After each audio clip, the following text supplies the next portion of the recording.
Welcome, welcome. Rabbi Light here to wish you a Lag BaOmer, which is either today or tomorrow, depending upon when you're seeing this video. So what's the Omer anyway? Well, the Omer is 43 eggs worth of barley. It turns out that right after Passover, the Passover Seders are over, we go out to the fields to see if barley has started growing, and we gather an omer's worth of barley, and we start counting 1, 2, 3, 4 until we get to the 49th day, when we take all of the barley that we have gathered and harvested and make bread from that barley. So look at this. Here we've been counting. Much have we counted so far?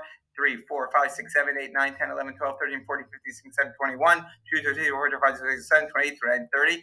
It is either the 32nd day or the 33rd day of the Omer. And in Gematria, where Hebrew letters equal letters, it's either the Lamed plus Bet, Lab BaOmer day, or Lamed plus Gimel, 30 plus 3, 33rd day of the Omer, Lag BaOmer. One of these days, the days you're watching this video.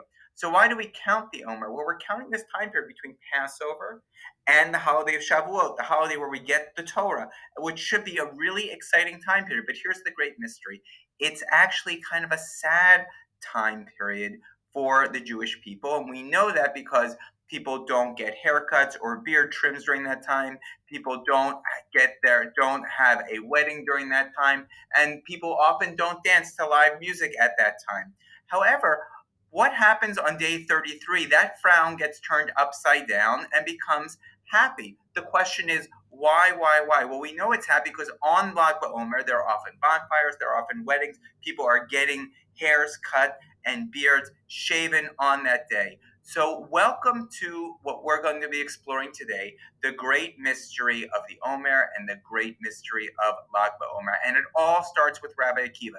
But instead of hearing too much from Rabbi Akiva directly, let's learn about the life and times of Rabbi Akiva by first talking to Moses, then talking to Rachel, his wife, then talking to a rock, then talking to his teacher, Rabbi Nachum Ish Gamzu, then talking to a jeweler, then talking to a student of his, then talking to a town crier, then talking to a fish, then talking to a jailer, and then finally talking to Rabbi Akiva himself. So welcome on the journey of Lag BaOmer this year and learning about the life and times of the great of greats, Rabbi Akiva. Hurry up already, Hashem. Please look down there. The children of Israel are building a golden calf. Oh my goodness, they're dancing around it. Can you hurry up with the Torah? Please, please. I'm Moshe and I'm waiting for the Torah. And God says, oh, hold on for a second. I'm busy writing, drawing, painting crowns on every single letter of Torah.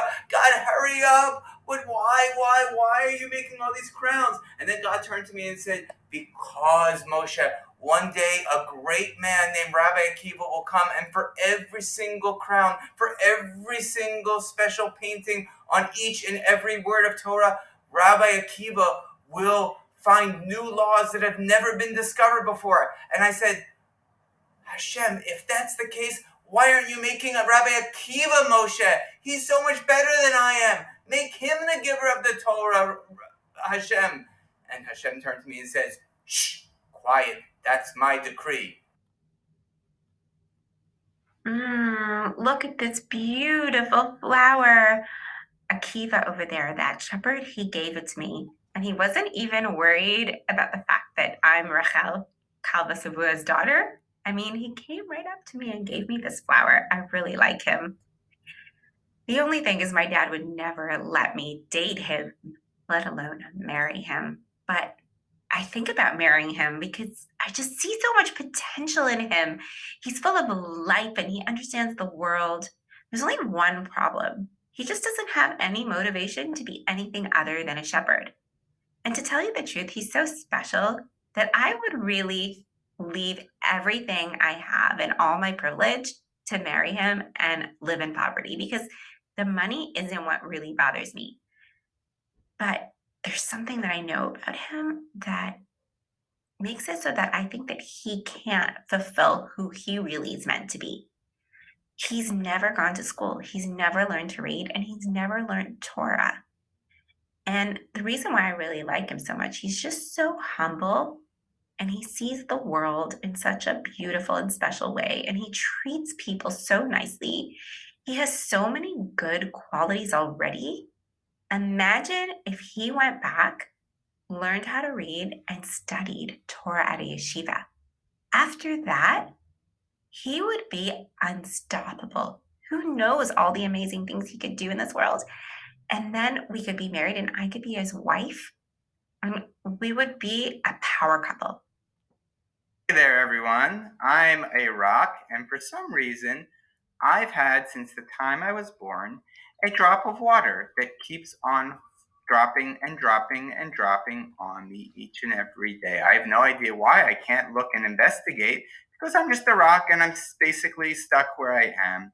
But you know what? On a hot day, it's kind of nice to have a refreshing drop of water drop upon me. Well, you're not going to believe what happened. One day, this guy comes over to me, and I think his name might be Rabbi Akiva because I've heard people calling Akiva, Akiva, time for dinner.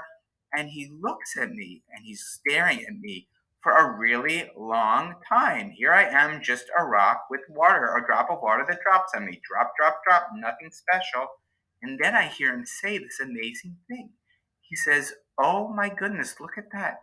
A drop of water, which is so soft, can make an indentation, can make a little hole on a hard rock over time."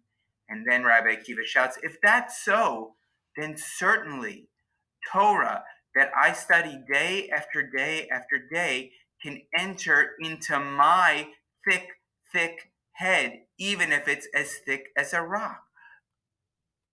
Hello, I'm a teacher. My name is Rabbi Nicham Im Gamzu, and here are two of my best students. And I have this story to tell that one day this older man comes in, maybe 40 years old, and he wants to learn, and he knows nothing. And so I try to teach him, and oh my gosh, he knows nothing. I don't know what he's doing here. But he comes back the next day, and I try to teach him again. Still nothing. He keeps coming back over and over and over again for years. And finally, he's actually really getting it. It's quite impressive. He may become one of the best students. He may become one of the best teachers. Welcome to Jerusalem Jewelry. I am the owner of this beautiful jewelry store, and you won't believe what happened last week when I was sitting in my office. I heard a commotion outside, and there were hundreds and thousands of people walking outside. And I went to see what was happening, and they were all with a person. I asked him who he was, and he said, "I am Rabbi Akiva." And he came into my store and told me that he wanted to buy the most beautiful piece of jewelry that I had in the shop. So what I did was I offered him this Jerusalem gold, Yerushalayim Shel Zahav. He bought that. He was taking it back for his wife, who he hadn't seen for 24 years. And he then went out to all his followers with this beautiful piece of jewelry he'd bought from my shop. Ever since the beginning of the Omer, all of Rabbi Akiva's 24,000 students have been dying and dying from a mysterious plague. It is now day 32 of the Omer, and here are two of Rabbi Akiva's remaining students left. Rabbi Goishin, have you seen what's happening? Everyone's dying. I'm scared. Rav Moshe, what a great sight. I love seeing you on this great day. Oh, it's such sad times. Everyone's so mean to each other. What can we do? What can we do? So much fighting. I wonder, could that be the cause of all the deaths? Boy, Rav Moshe, that's brilliant. I think you might be right. So what can we do to change this?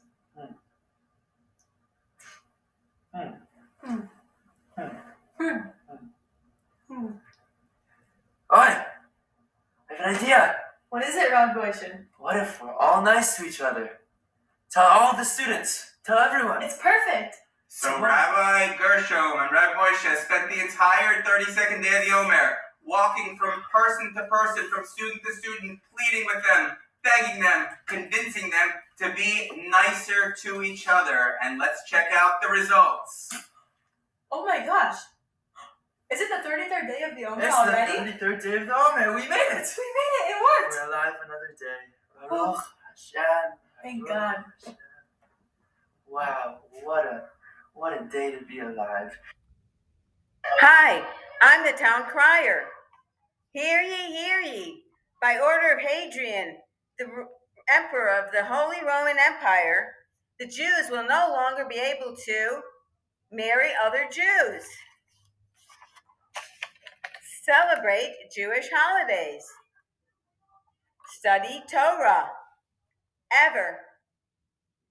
One day I'm just swimming along, and along comes Rabbi Akiva and Papas Ben Yehuda.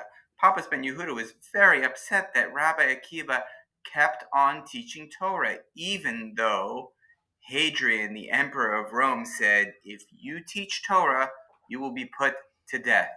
And Papas Ben Yehuda says, but why are you doing this, Akiva? Why don't you just stop? And Rabbi Akiva said, let me tell you a story. And he turned in the direction of me and said, see that fish over there? Just imagine if that fish was swimming along and a fisher person came to put down some string and some bait and try to catch him. And then a fox came along and said, hey, I can help you. Come out of the water, Mr. Fish, and I can protect you. You know what the fish would say? Silly fox, how could you ever think that I would come out of the water? Don't you realize that the water is the very place where I live? It's the very place where I feel most protected. If I'm at danger here, then won't I be even in more danger if I'm out of the place that gives me life?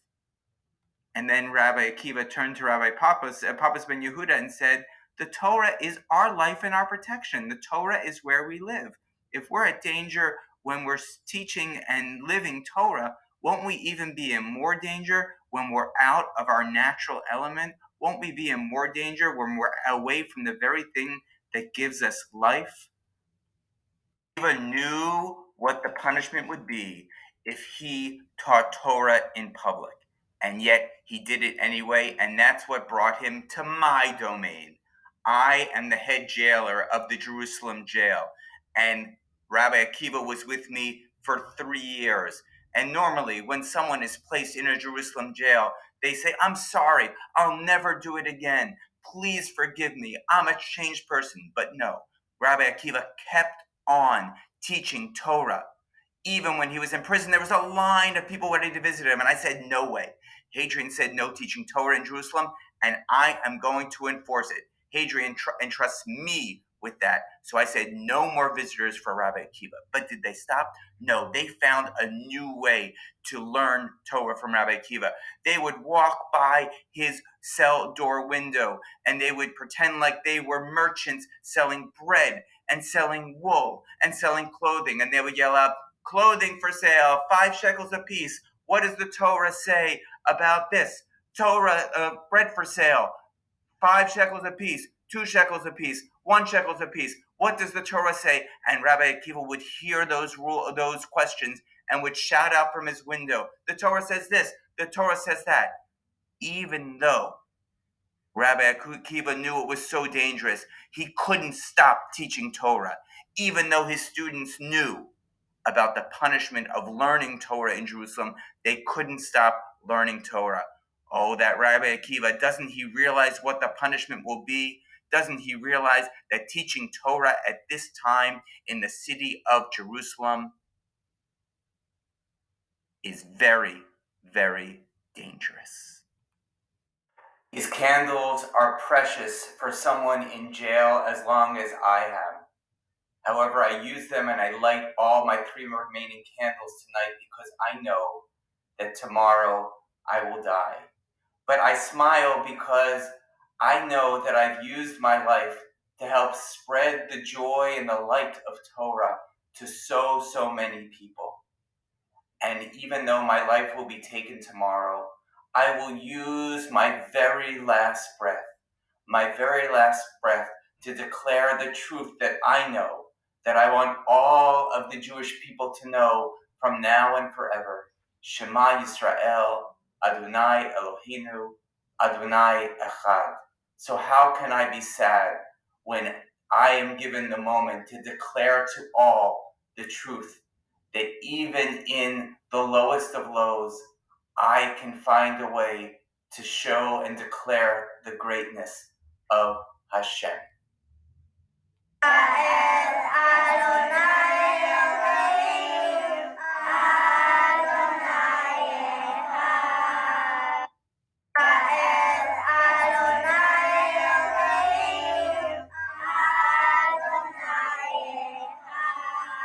Well, I want to thank you all for learning through our 9 characters plus Rabbi Akiva about the life of Rabbi Akiva today.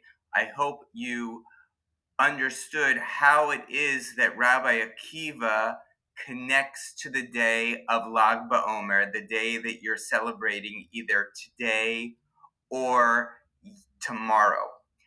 I hope that you learned as well what a giant of Torah Rabbi Akiva was, and how even in his final words, he chose to teach us something about how we hold on to our belief in Hashem and how we hold on to our love of Judaism, even in the darkest of times. Rabbi Akiva is an inspiration to us all.